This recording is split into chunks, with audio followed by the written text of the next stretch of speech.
परमेश्वर के दैनिक वचन। परमेश्वर सभी चीजों की सृष्टि करने के लिए वचनों को प्रयोग करता है।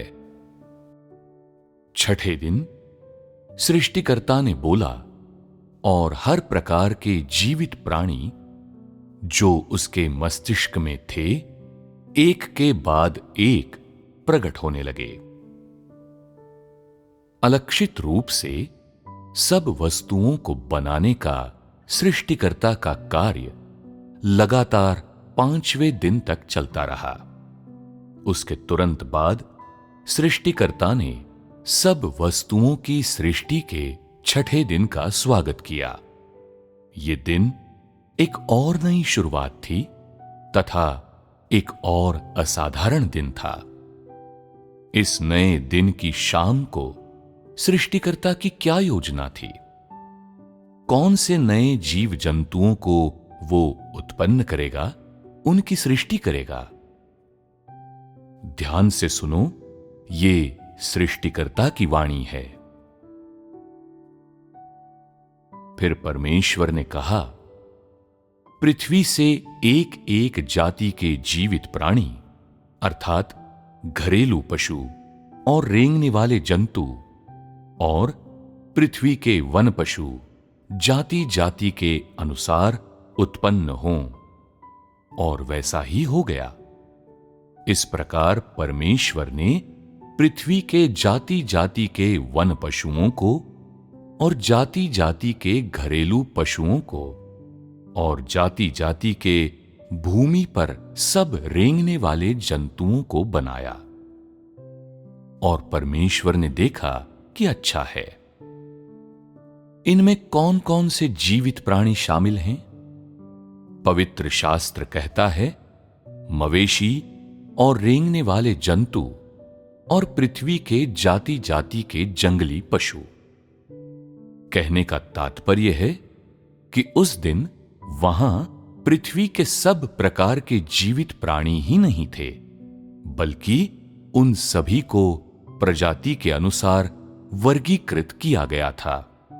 और उसी प्रकार परमेश्वर ने देखा कि अच्छा है। पिछले 5 दिनों की तरह उसी सुर में सृष्टिकर्ता ने अपने इच्छित प्राणियों के जन्म का आदेश दिया और हर एक अपनी अपनी प्रजाति के अनुसार पृथ्वी पर प्रकट हुआ। जब सृष्टिकर्ता अपने अधिकार का इस्तेमाल करता है तो उसके कोई भी वचन व्यर्थ में नहीं बोले जाते। और इस प्रकार छठे दिन हर जीवित प्राणी जिसको उसने बनाने की इच्छा की थी नियत समय पर प्रकट हो गया।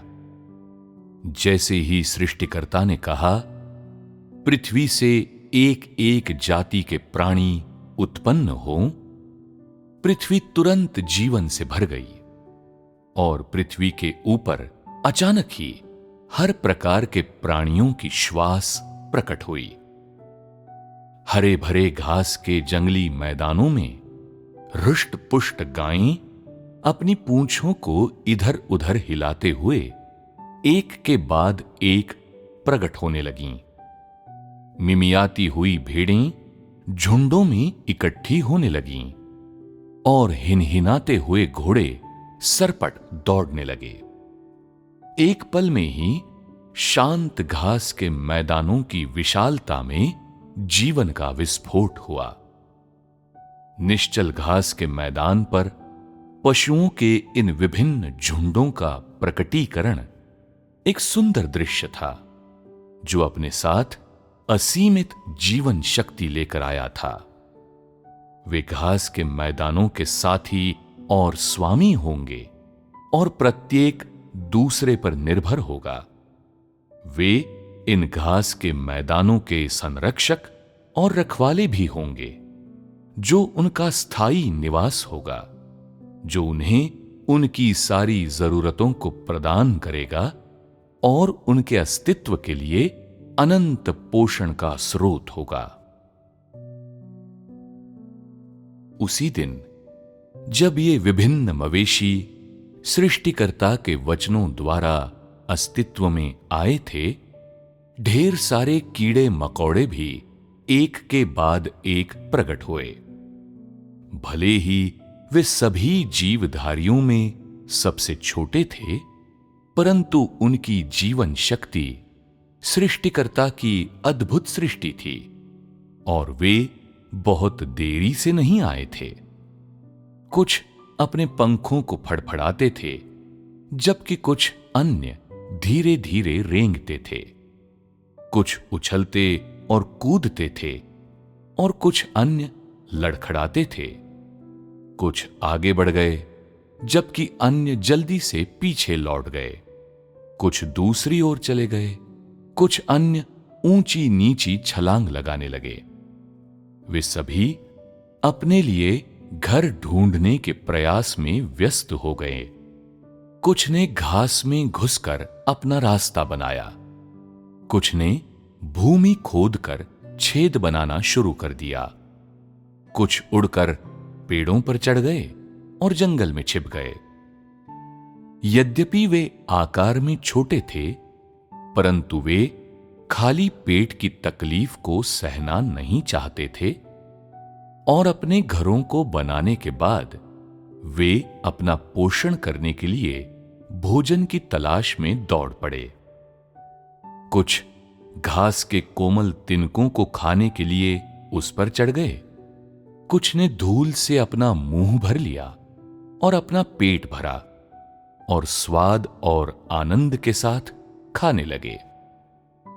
कुछ जंगल में छिप गए, परंतु आराम करने के लिए नहीं रुके, क्योंकि चमकीले गहरे हरे पत्तों के भीतर के रस ने उनके लिए रसीला भोजन प्रदान किया। संतुष्ट होने के बाद भी कीड़े मकोड़ों ने अपनी गतिविधियों को नहीं रोका।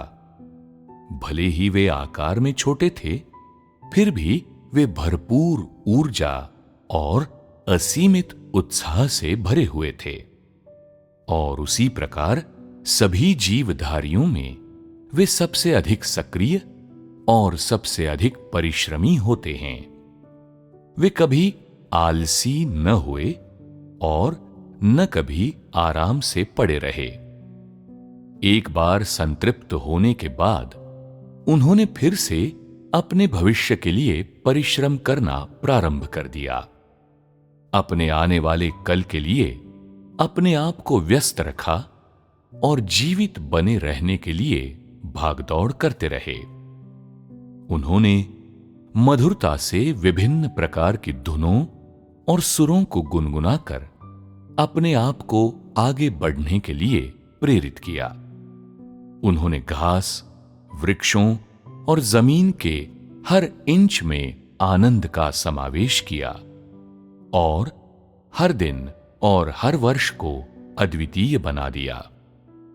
अपनी भाषा और अपने तरीकों से उन्होंने भूमि के सभी प्राणियों तक जानकारी पहुंचाई और अपने विशेष जीवन पथक्रम का उपयोग करते हुए उन्होंने सब वस्तुओं को, जिनके ऊपर उन्होंने निशान छोड़े थे, चिन्हित किया।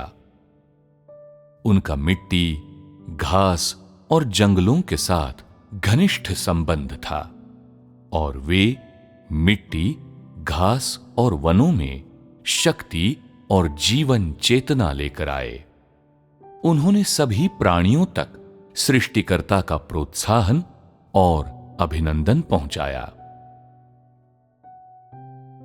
सृष्टिकर्ता की निगाहें उन सब वस्तुओं पर पड़ीं जिन्हें उसने बनाया था और इस पल उसकी निगाहें जंगलों और पर्वतों पर आकर ठहर गईं और उसके मस्तिष्क में कई विचार घूम रहे थे। जैसे ही उसके वचन बोले गए, घने जंगलों में और पहाड़ों के ऊपर इस प्रकार के पशु प्रकट हुए जो पहले कभी नहीं आए थे। वे जंगली जानवर थे जो परमेश्वर के वचन के द्वारा बोले गए थे। लंबे समय से प्रतीक्षारत उन्होंने अपने अनोखे चेहरों के साथ अपने अपने सिरों को हिलाया और हर एक ने अपनी अपनी पूंछ लहराई।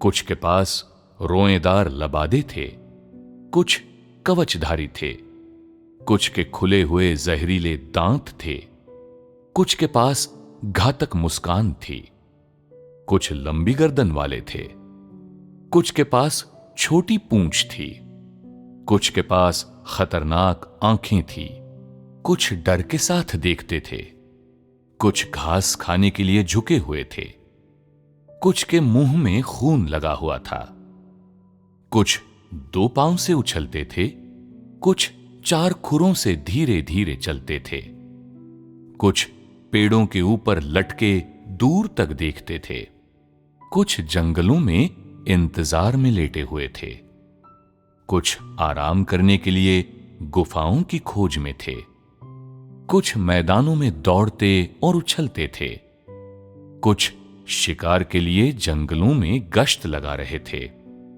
कुछ गरज रहे थे, कुछ हुंकार भर रहे थे, कुछ भौंक रहे थे, कुछ रो रहे थे, कुछ ऊंचे सुर, कुछ नीचे सुर वाले, कुछ खुले गले वाले, कुछ साफ साफ और मधुर स्वर वाले थे, कुछ भयानक थे, कुछ सुंदर थे, कुछ बड़े अजीब से थे और कुछ प्यारे से थे, कुछ डरावने थे, कुछ बहुत ही आकर्षक भोले भाले थे।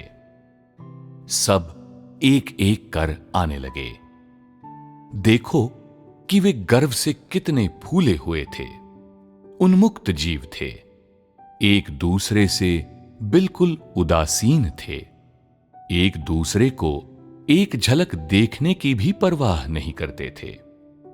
सभी उस विशेष जीवन को जो सृष्टिकर्ता के द्वारा उन्हें दिया गया था और अपने जंगलीपन और क्रूरता को धारण किए हुए जंगलों में और पहाड़ियों के ऊपर प्रकट हो गए। सबसे तिरस्कारपूर्ण, इतने निरंकुश, किसने उन्हें पहाड़ों और जंगलों का सच्चा स्वामी बनाया?